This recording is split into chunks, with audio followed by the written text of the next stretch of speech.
Endelea kubarikiwa na vipindi hivi vinavyotuletewa pamoja tunavyovitazama kutoka kituo chetu cha Kizingo.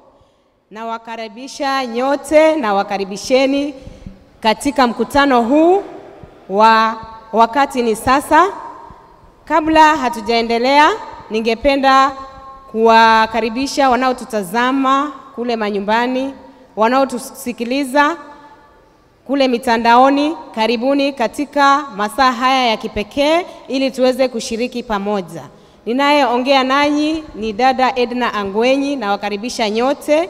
Ni masaa mazuri, tunaenda kumleta kwenu mnenaji wa kipekee, mwinjilisti Joseph Ofiro, aweze kuendeleza kipindi cha familia na kaya. Kabla hajafika mwinjilisti, jana tuliweza kuambiwa ama kufundishwa jinsi tunaweza kuangalia mtazamo wa kuwa mzazi mpweke ama single parenting. Tuliweza kuona unapomtazama mzazi mpweke, tukaweza kuona sababu ambazo zinaweza kufanya sisi tuwe wazazi wapweke, mimi na wewe. Unapomwona pale nje amefiliwa, ni mzazi mpweke. Ameachwa na mume wake ama mke wake, ni mzazi mpweke. Tunamuonaje? Tunamtazamaje? Tunamchukuliaje? Leo hii tutaweza kuendelea na hicho kipindi ili mwinjilisti wetu afafanue mtazamo wa huyu mzazi mpweke ama single parent ni upi. Wewe unayenitazama, wewe unayenisikiliza, unamchukuliaje huyo mzazi? Tuweze kuinamisha vichwa vyetu tupate ombi kabla ya mwinjilisti kuingia na kuendelea na kipindi. Tunaomba. Aishie milele, mfalme wa ajabu, asante kwa jioni njema. Umetuleta pamoja viumbe vyako vidhaifu. Tusafishe, utuoshe, ili mnenaji atakaposimama kunena nasi uweze kufungua roho zetu, tuweze kusikia neno ambalo umempa alete kwetu jioni ya leo. Roho Mtakatifu apate kushuka katika mahali hapa, amwezeshe. Na waombea wasikilizaji wote walio manyumbani na walio hapa, wanaotutazama na wanaotusikiliza, wape Roho wako awaongoze, watakayonenewa yawe ya manufaa katika maisha yao. Kuwa nasi tunapoanza hadi tamati, ni katika jina safi la Yesu aliye Bwana na Mwokozi wetu. Asante sana, na mkaribisha mchungaji wetu Evangelist Joseph Ofiro. Asante tena sana dada, na wasalimu tena siku hii ya leo. Bwana asifiwe. Hallelujah. The Lord is good and all the time. Tunamshukuru Mungu tena kwa siku hii ya leo na kwa fursa nyingine ambayo Bwana ametupatia tangu tulipoachana jana. Ni mapenzi yake na neema yake kuu kwetu ndiye imetuwezesha kuyaona masaa haya ya leo. Na wakaribisheni nyote walioko humu ndani, wanaotufuata kupitia kwa masafa yale ya Facebook na runinga zetu, Instagram, redio zetu, mahali popote ulipo, na kualika sasa tuweze tena kuandamana katika msururu huu wa mafundisho ya kaya na familia. Na hatimaye baadaye, mimi nakueleza tu, lakini dawa ya mambo haya yote yatakujia wakati wa injili ya milele, tumishi wa Mungu atakapoinuka kuumega mkate wa mbingu. Sasa hivi nataka tu nikukaribishe kwamba leo tutakuwa tunaangazia juu ya kutatua migogoro kwa ufanisi, resolving conflicts constructively. Kwa kila dakika 10 zinazopita kote ulimwenguni, kuna mwanamke mahali anauliwa. Kote ulimwenguni kuna mwanamke mahali anauliwa. Na kwa mujibu wa vyombo vya habari kote, hata saa zingine hapa Kenya tu, tunapokea mambo ya kutisha. Miaka 2-3 iliyopita, eneo la Gilgil, mwanamume mmoja kamuita mke wake kutoka Nairobi, kaja kawa ni kama wanatoka out, kumbe ameandaa kabisa. Anamchukua yule mwanamke na watoto wawili, menda amewakatakata, ametia ndani ya gunia, ametupa. Mwaka jana nafikiri nikiwa Nakuru, Mwanamke mmoja akakatwa mikono, wakachop vidole kote vimekatwa. Nafikiri miaka sijui ngapi iliyopita. Tena yani mwanamke wa kanisa moja mashuhuri hapa nchini, hapa Kitui, mume wake akachukua akakata mikono hii. Tena mshiriki, yani mtu ambaye ni Mkristo anayemjua Mungu. Na utasikia hata wakina mama wanapanga kuua waume zao. Utasikia kama mwanamke amemuua mume wake. Mwanamke amepanga, watu wamekuja usiku kumtoa mume wake, ameenda kuuliwa. Yani huelewi ni kitu gani kinachoendelea. Lakini nalotaka kuwaambia jioni ya leo kama mshauri na pia kama mpatanishi, nataka nikuambie kwamba mzozo kati ya familia ni jambo la kawaida kabisa. Lakini kama hili jambo limefika kuna mizozo, je, tunatatua kwa njia gani? Maana utatuzi wa migogoro hii na mizozo ndio huibua hisia.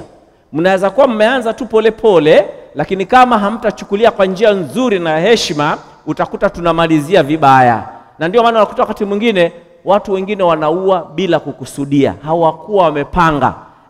Na nataka nikwambie kwamba tunapotatua mizozo kwa njia ya ufanisi, in a constructive manner, inajenga uaminifu kati yetu, inaleta heshima kati yetu, na pia inajenga mahaba kati yetu sisi tunaopendana, ikiwa tutatatua migogoro kwa njia nzuri.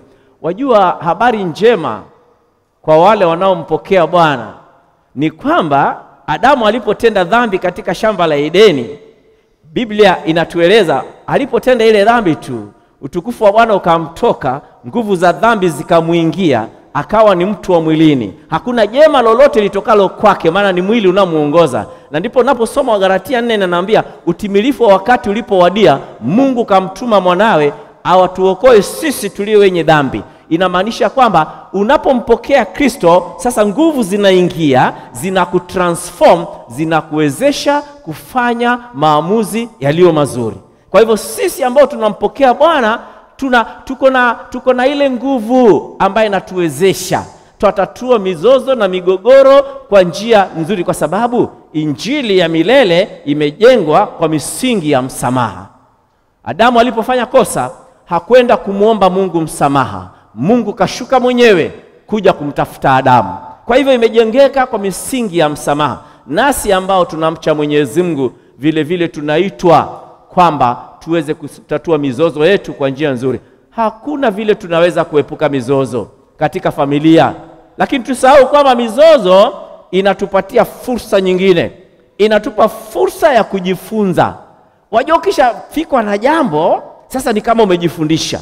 Likitokea ama limpate mwenzako, unaweza kumshauri, maana tayari una hiyo elimu. Inatupa fursa ya kujifunza, inatupa fursa ya kukomaa. Yani we become more mature. Inatupatia nafasi, na pia inaimarisha muingiliano wetu, connectivity. Tuna connect vizuri, tuna bond vizuri. Maana wanasema, Biblia inasema uonapo wawili wanatembea pamoja, jua wameelewana. Amosi anatuambia kuelewana huku kwaletwa na nini? Mwanzo saa zingine mizozo, kisha najua kumbe nikikanyaga hapa mwenzangu wapendi. Kwa hivyo inatusaidia, na ni jambo la kuhuzunisha mno sana. Linahuzunisha mno kwamba yani mtu ama watu waliooana na kuzaa watoto wakitumaini kwamba wataishi kwa furaha na amani, lakini wanapoangalia nyuma, maisha yanavyokwenda sivyo. Hamna upendo, hamna amani, nyumba ni kelele. Sijui wewe, lakini mimi nilipokuwa na mchumbia wa kwangu, hata kulala saa zingine unashindwa. Yani unawaza tu. Unaweza tembea hata kilomita 20 na kwambia huna tikiti kwenda kumuona tu na uchoki. Utatembea tena kurudi, ili mradi tu labda alitokea kwambia wajua mama hajalala, ni kubaya huku. Lakini ile tu kwamba mmesalimiana, kwambia sawa tutaonana, I still love you, na kwambia unapata nguvu ya kutoka hapo nenda Mtwapa watembea na mguu. Alafu kesho tena mmeoana. Tena sasa ni mangumi. Yani washindwa ilikuwaje jamani? mtu uliyotazamia kumwamini na maisha yako, somebody ulimtrust na maisha yako na kwamba atakupa furaha, huyo amegeuka sasa anakupa huzuni tena sana, kiasi kwamba afya yako inadhoofika, umejaa misongo, wengine wako depressed na amekuingiza katika migogoro na unyanyasaji. Kuna wanawake wananyanyaswa wewe, hawana say kwa nyumba. Hata simu akipigiwa, nani amepiga? Hana say.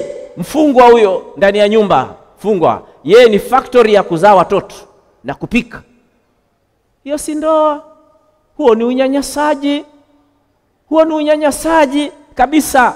Na nataka nikuambia kwamba wewe ulieoana na mwenzako, wewe mume, wewe mke, utachukuaje kifaa butu? Uchukue kitu kama chuma. Niliona mwingine mahali pengine tulikuwa tuko kwa boma hivi, jamaa amekasirika, ameokota stool, ameirusha, na kwambia yule mke asingeihepa hiyo stool. Sielewi, stool unaokota. Unachukua chuma, wachukua kisu, unadunga mwenzako. Unadunga mwenzako. Mwanamke niliona mahali pengine jamaa ati amekasirika. Wajua Biblia inasema nywele ni fahari ya mwanamke. Na wimbo ulio bora unasema mkono wako huu wa kulia, wa kushoto utaingiza chini ya mke wako hivi. Kisha wa kulia utakuwa unampapasa papasa. Wakati mwingine mke wako kama kweli mapendano, ukimkuta amelala kitandani, unaangalia tu kweli ule urembo, unagusa, tunapapasa. Yaani nazungumzia wanawake wakienda kulala ambao wana nywele zao, si wale ambao wanaingiza. Kuna wanawake stockies ziko hapa Kongowea na kule kwa mama anakwenda kule Kikomba. Stockies zile wazungu wanavaa hivi, alafu kuna hii sehemu inafunika hapa. Wao wanatoa hii sehemu ya kufunika, wanaingiza hapa kwa kichwa. Sijui alirogwa na nani. Alafu anafunga anakuwa kama ninja kitandani. Sizungumzi hao. Nazungumzia mwanamke ambaye fahari yake ni ya nywele. Majamaa ati mwanamke amemuudhi, alimshika mwanamke huyo na zile sijui mnaita Abuja, sijui mnaita Accra, kuna zingine zaitwa sijui Abuja. Akashikwa namna hii, akazungusha yule mwanamke, akagongeshwa kukuta chop mwanamke mpaka unaona zinang'oka. Mke wako mpendwa, inafika kwamba tena baadaye ukishampiga mke huyu, tena umeketi ati chakula leo kuna piko hapa, leo kuna piko mwanamke huyu mmoja. Nao Mungu awajalie wanawake wengine hata wakipigwa mpaka wamefura hivi, wamefura kabisa. Ukikutana naye kama kanisani, kwambia vipi mama? Niligongwa na mlango, nilikuwa natoka. Yaani aligongwa magumi, yeye amefura, kila anasema amegongwa na mlango. Na ndilo nauliza, ni lipi hilo likubwa ambalo haliwezi kutatulika? Lipi hili ambalo mpigane? Lipi hilo? Linasababishwa na nini? Wapendwa, tunapokwenda miguuni pa Yesu, anakuneemesha, kichwa chake chaingia ndani yako. Anapokuudhi mke wako, unamwangalia, afu unasema hata hivyo, you just take, unatembea tu, ile hasira inashuka. Huna nafasi ya kupigana na mke wako. Mnaweza kutatua maneno bila vita, tena sana. Ninamshukuru Mungu, Jehova huyu, Shalom, Jehova Jire, alinijalia. Nina zaidi ya miaka nafikiri 30 na kitu huko, sijawahi hata siku moja, na wala sitawahi kumwekelea kidole. Sioni mahali hapa, maana angalia vile Mungu alivyotuumba. Ukishika ya kwangu hapa, utafikiria ni stulu zimepangwa hapa. Ukishika ya mke wako ni nyororo. Mungu aliweka hapa kikudhi, unaenda tu unamsmucha hapo, unamshika, anamwambia wewe bwana alafu unatoka. Upigani na mke wako, mwapigana vipi? Mwang'ang'ania nini kikubwa hicho? Tutamsikia mtu anasema, wewe hunijui wewe, nitakutendea jambo, Mombasa nzima itashtuka, nitakutendea jambo. Let me tell you, there is no slip of tongue. Psychology wanakwambia hamna lolote analosema mtu huwa liko kwa subconscious mind. Amekuwa akisema nitakufanyia kitu wewe mpaka watu watashangaa. uanze kujitayarisha. Nitakuua wewe, wewe cheza tu na mimi, wewe malaya wewe, najuta kukuoa, najuta kabisa, kosa kubwa nililofanya ni kukuoa wewe, nitakupa talaka wewe, nitakupa talaka. Yani mnatalakiana, sikupendi tena, I don't love you anymore, sina hisia na wewe, na utasikia hata mwingine anasema wewe ni mjinga tena mpumbavu sana. Yani mtu anatukana mwenzake, jinga wewe, pumbavu. Lakini mimi swali nalouliza, kati ya huyu mke wako mpumbavu mjinga, mpumbavu wa mwisho nani? Wewe ukakatia msichana mpumbavu, ukamleta msichana mpumbavu, ukalala na msichana mpumbavu, ukazaa naye watoto wapumbavu, mpumbavu wa mwisho ni wewe. Wewe ndio mpumbavu. Maana ujinga huu alionao mwanamke ungekuwa umeuona, lau kama ungekuwa na hekima usingemuoa. Lakini ukishavulia nguo unafanya nini? Unaoga na upumbavu wake. Biblia inatuambia, nimerudia sana, Abigaili alipojua kaolewa na mtu hakumwacha, alitumia hekima. Na kuna watu ambao wamejenga nyumba zao tena sana, sitakufanyia hii, I'll never do this for you, over my dead body, siwezi. Ni shutuma, lawama, matusi kila wakati. Unamwaibisha mmeo mbele za watu, unamwaibisha mke wako mbele za watu, mbele za marafiki, mbele za alafu hata kuna wengine wanapigana mbele za watoto. Unapompiga mke wako mbele za watoto, what are you telling the boy child? Kwamba mwanamke ni mtu wa kupiga. Unapojibu mume wako kwa njia ya kejeli na dharau, najuta, nyinyi ni ukoo uliolaaniwa tu, what are you telling the girl child? Kwamba mwanamume si mtu wa kumpa heshima. Sivyo hivyo wapendwa. Na nataka nikwambia kwamba kusononeshwa saa zote na kuumizwa na mpenzi wako ni jambo la kughadhabisha mno. Tena linasababisha kiwewe, trauma na misongo. Unamkuta hata kama ni mwanamke yuko kazini ama mwanamume, productivity inashuka. Hawezi kuperform duties zake vile inavyotakana. Ukimkuta saa zote ana stress, amekunja, hana raha kabisa. Na niliwaambia pale mwanzo, mwanamke vitu vyake viwili tu, mapenzi na mahaba. Sio vitu materialistic. Mwanamume naye ni umheshimu tu na umuappreciate mwanamume, tandika ulale mama. Lakini kama hujui hayo, utakuwa na shida. Na nataka nikwambie jioni ya leo, kuishi kwa nyumba yenye mizozo saa zote huleta huzuni na kumfanya mtu kujuta sana. Na unajua nyumba zingine nakwambia zina mizozo, kisha huyo mwanamume kisirani ndani ya nyumba, naye anakwenda kazini anakuacha. Kisha mtoto aliyekuzalia copyright yake, basi akiwa kazini bado unamuona hapa na hiyo picha, unasikia kukerwa kweli. Lakini nakwambia jioni ya leo, yuko mmoja ambaye ni mume wa waume. Ukimwalika na ukomit kwa Mungu, mwambie Bwana, huyu mwanamume nataka udismantle hizo demonic forces ili weze kummold, umfinyange tena awe ni yule mume nayetamani. Mungu ni mwaminifu, atakupa ushindi katika jina la Yesu. Anataka tuendelee kudumu katika neno lake wapendwa. Kabisa tena sana wapendwa. Nataka nikwambie kwamba nyumba yoyote mwanamke ama mume akiwa na furaha, mke anakuwa nayo maradufu. When your husband is happy, the wife is more happier. Na nataka nikwambie kwamba wakati umekasirika wewe mume, mke wako anakasirika zaidi. Hivyo ni kusema ya kwamba waliumbika wanawake wanarudisha vitu maradufu. Kile umempa ndicho anapo. Kwa hivyo nataka nikwambie, unapofanya maisha yake kuwa ya huzuni, ya kwako yatahuzunika sana, yatakuwa zaidi tena sana. Lakini ukimtunza vyema na kumpenda inavyostahili na kumpa furaha, basi atarudisha maradufu tena na utiifu mkubwa, kama vile Sara alivyomtii Ibrahim akamuita mume wake Bwana. Neno la Bwana lasema mume na apende. Ukishapenda, mke atatii automatic. Lakini ikiwa hamna upendo, utii hamna. Ndio maana utamuita asiitike, Utataka kifanywe hivi. Kwanza siku ile umemuudhi, atapika chakula kile usichokipenda. Mimi na sukuma huwa hatuelewani. Sasa nikikuta siku imepikwa hii sukuma hii, huwa najiuliza maswali, nini kumeharibika wapi?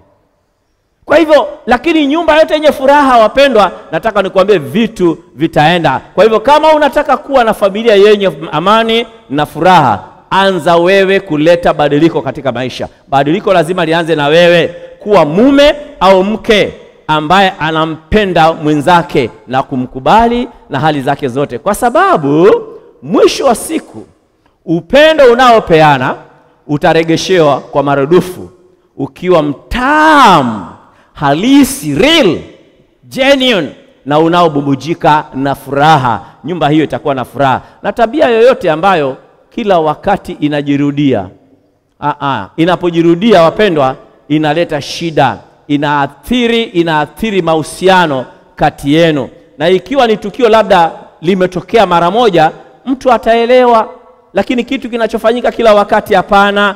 Na nataka nikwambie, upendo na kumthamini mpenzi wako hujenga misingi thabiti ya uhusiano kihisia na kimwili. Kabisa nataka niwaambie, mambo yanayopenda kuadhiri pakubwa sana, mambo haya yanapenda kuadhiri sana pakubwa mahusiano yetu tunapokosa kupendana. Inaathiri pakubwa. Na nataka nikwambie, kosa lolote dogo laonekana kwa mtizamo tofauti. Hata labda haukumaanisha kitu kibaya, kwa sababu hamna upendo, mwenzako anachukulia vingine. Je, nini husababisha migogoro katika familia? Ninapomaliza, ni kitu gani kinachosababisha migogoro katika familia? Number 1 ni matarajio yasiyofikiwa, unmet expectation. Ulipoingia katika taasisi hii ulikuwa na matarajio hayo hayakufikiwa. Sasa nini inatokea? Matarajio yasiyofikiwa inakuwa ni loss, inakuwa ni hasara. Unaanza kuhisi kwamba kuna kitu umepoteza. But kumbuka, hayakuwepo wala hakuna chochote. Kwa sababu gani? Kwa sababu mshikamano na mtizamo, yani that attachment na perception yako ilijengeka akilini mwako, na haiwezi tofautisha kwamba ili ni jambo tu likuwa lipo lakini halijafanyika. It's not a loss. Lakini kwako unaona, nilitazamia nitapata hili, na kumbe mke huyu ananitreat hivi. Huo ndio wakati ukikao unaanza kufikiria, afadhali ningeolewa na Boaz kuliko kuolewa na hili jitu. Sasa kwa sababu kuna vitu vyako sasa unaona haviendi kabisa, na akili inanakili matarajio hayo kama kitu ambacho kweli umepoteza, na hivyo usababisha hasira na kuleta uchungu moyoni, kwa sababu ulitazamia ulipokuwa secondary, ukaenda college, kwa sababu nitakapoolewa mimi natazamia nitapata mme atanitreat hivi, nitapata mke. Sasa havijakuja, na ndani ya brain yako ina register hiyo kitu as a loss, na ina trigger your anger na bitterness. Lakini ukumbuke ni kwamba ni kitu ambacho hakijafanya. Number 2, matarajio yasiyo na msingi, unrealistic expectation. Hii inahusu vitu kama vile kumtaka mwenzako kubadili maadili yake. Wewe umenikuta mimi niko kwa kanisa langu labda la Jumapili. Mimi ni wale niko kanisani, tunaluza kwa lugha, sandri bakere. Wewe. Haya, unanileta mahali makanisa yale utaratibu, watu wanaimba kwa utaratibu na nini. Sasa unataka unilazimishe. Na wewe labda pia na wewe ni wa utaratibu, kanisa unaenda kanisa la kwako ambalo ni la utaratibu, watu wanaoabudu siku ya Sabato, siku aliyetenga Mwenyezi Mungu watu waabudu. Sasa unataka kumlazimisha, maana kosa ulilofanya mwanzo ulienda kuoleka na mtu ambaye nyinyi si wa imani moja. Sasa unataka kumbadilisha, inakuwa ni ngumu. Na nyingine pia ni kumtaka yeye awe chanzo cha furaha yako. Kwa sababu gani? Hii inahusu kumtaka mwenzako kubadili maadili yake. Kivipi?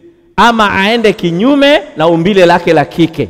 Kuna wanaume wengine wanaoa wanawake, wanapotaka kufanya mapenzi hawataki sehemu zile Mungu alizoweka, wanataka sehemu ambazo ni kinyume. Na unataka kulazimisha mke wako, anakuambia no, hii haiwezekani, haitafanyika, na anasimama kidete na uhusiano unaharibika. Wengine pia unakuta, nilikuwa na handle case nyingine, mtu amekuja alienda kuoa mwanamke na kumbe hana nguvu za kiume, anakwenda kununua, kuna vitu siku hizi vinanunuliwa vibrator, anamletea, hapana vibrator, kuna vitu tu kama mwanaume. Mwanamke anakuambia mimi sikufuata hii, mimi nikufuata wewe hii, yani ni vitu ambavyo haviko. Yani mimi nalipo shilingi 30,000 wataka tukaishi Nyali. Nakwambia haiwezekani. Wataka tununue gari, haiwezekani. Kwa vile wewe unashiriki Nairobi Central Church, unashiriki Kizingo, na wewe mwenyewe kazi yako na wale wenzako wanaopaka magari makubwa hiingiani, unataka too much. Kuna watu nimewaona Mombasa hii. Kuna wakati nilikuwa na kahaya business. Mtu anakuja kuhaya gari on a Friday ili tu aje apak kanisani watu wamuone ana gari. Kwa nini? Ya kazi gani? Njoo tu kwa ibada. Na ndio maana hizo unaona zinaleta shida. Usitazamie mwenzako kuitikia, yani kureact au kuhisi vitu kama vile unavyofanya wewe, na usitazame ukamilifu. There's no perfection.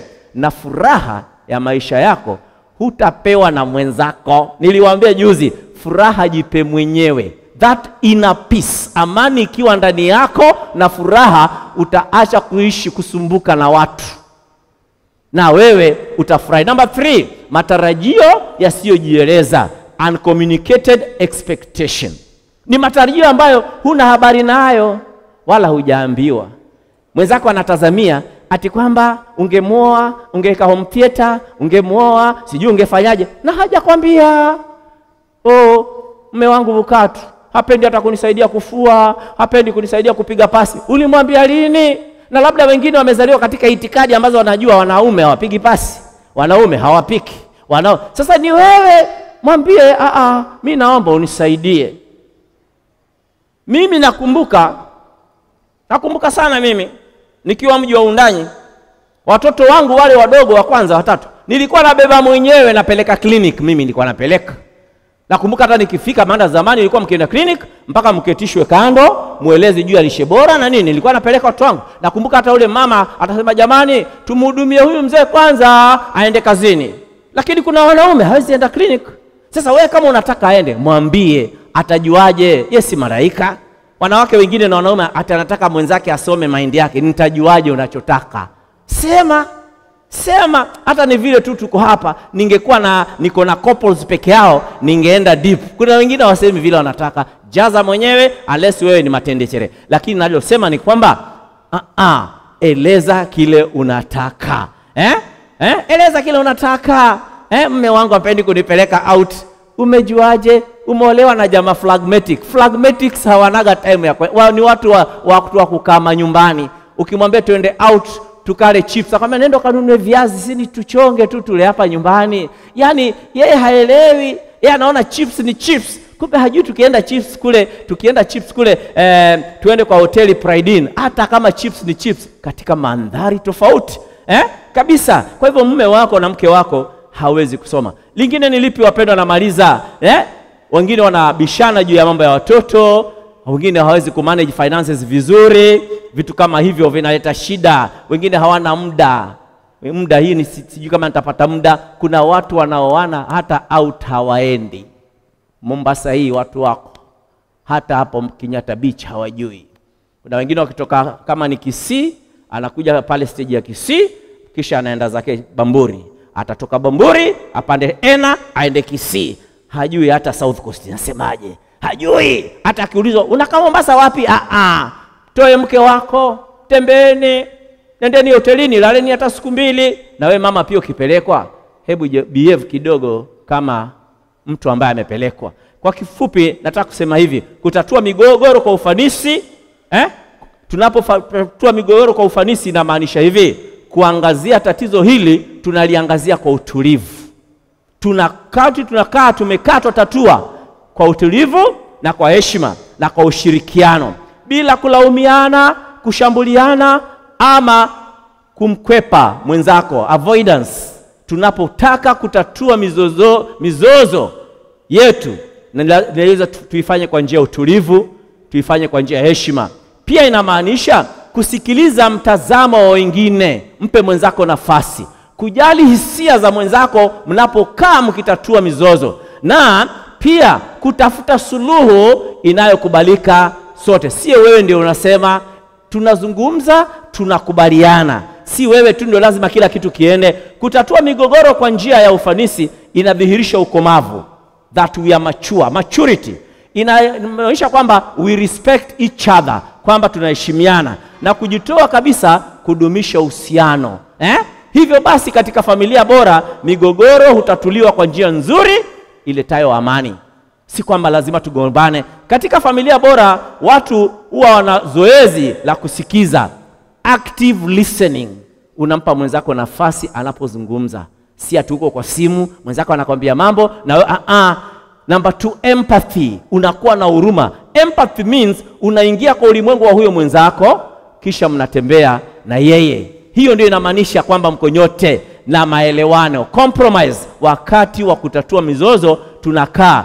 Hilo huleta uelewano, inamarisha mahusiano na inatufunza mbinu ya kutatua migogoro. Inatupatia mbinu nzuri. Hata katika shamba la Edeni ukisoma vizuri, kulikuwa na mgogoro.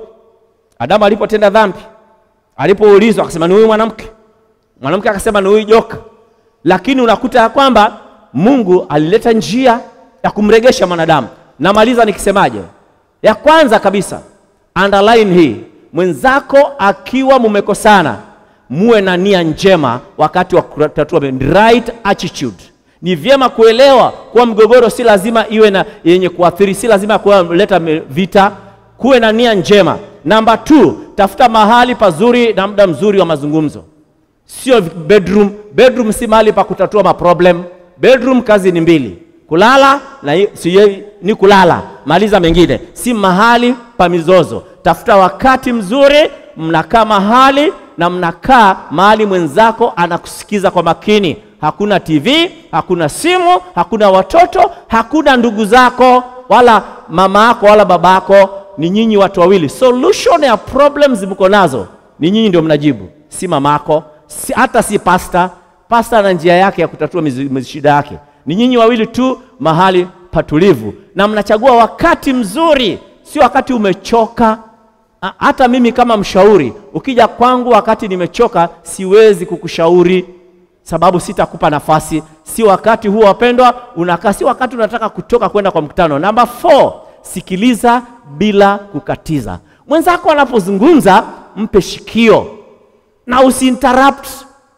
Mpe nafasi azungumze, akimaliza just pick the points. Kama kuna kitu hukubaliani nacho, pick. Don't interrupt. Usiwe mtu ambaye saa zile anazungumza wewe unafikiria jinsi ya kujitetea. Hapana, na kubishana. Mpe nafasi. Kuwa makini sana, pay full attention wakati mwenzako anazungumza. Mtizame mwenzako na kuheshimu anachosema hata kama ukubaliani nacho. Mwangalie vizuri.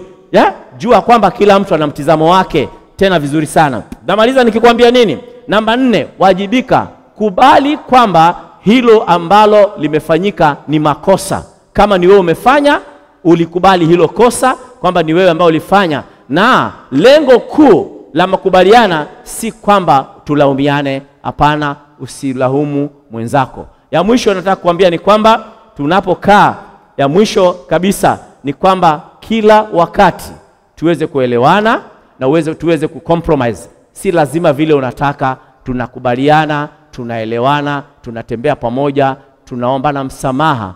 Na kila siku the word I'm sorry iko very powerful tunapoombana msamaha. Mungu aweze kutubariki. Tunakushukuru Mungu wetu, ni jioni nyingine tena ambayo Bwana umekuwa pamoja nasi katika fundisho hili. Tunakualika Bwana, tunapoingia katika fundisho lingine uweze kutuongoza. Asante Bwana kwa sababu sisi hatuwezi, tuwezeshe wewe ili tuweze kuwa watu watiifu, wanaopendana, wanaosameana, wanaoketi vizuri kutatua mizozo yao. Ndilo ombi letu, ni katika jina la Yesu aliye Bwana wetu. Amen. Amen. Amen. Tunasemaje kwa hilo jamani?